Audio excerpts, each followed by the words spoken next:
It's a pleasure to be with you today. I'm David Armstrong. I'm professor of surgery and director of the Southwestern Academic Limb Salvage Alliance, or SALSA, at the Keck School of Medicine of USC. And on behalf of my co-authors, Dennis Orgill from Brigham at Harvard, Rob Galliano from Northwestern, Paul Glatt, and Charles Zelen, the inestimable.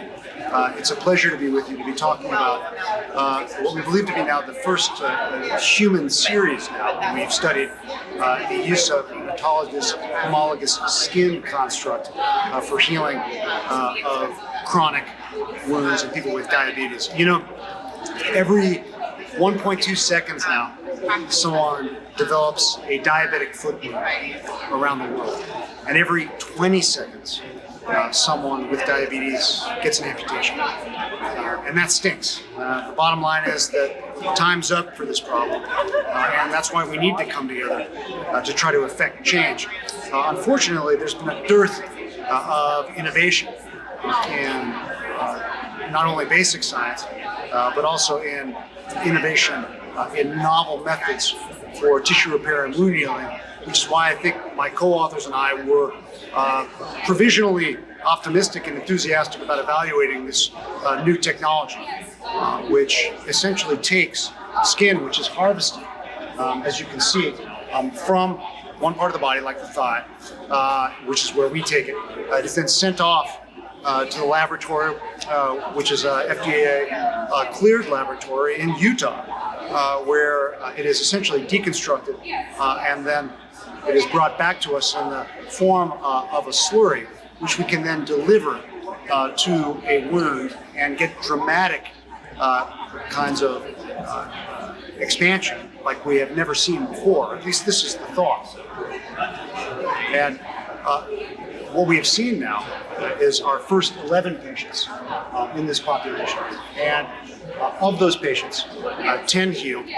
The range of wounds is anywhere from just a little over 1.5 centimeters to nearly, as you can see in this case, about 22. And 10 of the 11 of these patients healed fairly uneventfully, which is promising and frankly a bit surprising to me. Let me share with you some of this, because if you look, what we can see is these are taking, or we believe these are taking in a fashion that may be a little bit different from other full thickness skin grafts or other split thickness skin grafts, and I think it deserves a bit of pattern recognition.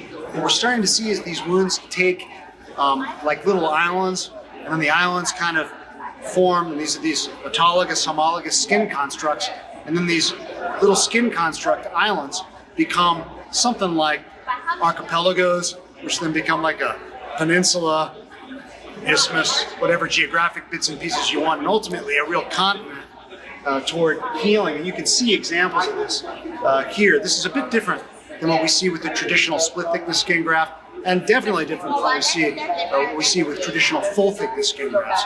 And we're able to deliver this over a wider area. And this again is the first experience in humans in a series of chronic wounds. So the bottom line is, this is an exciting time. This technology appears promising. We are now conducting 2 separate randomized controlled trials, both in diabetic foot ulcers and venous leg ulcers.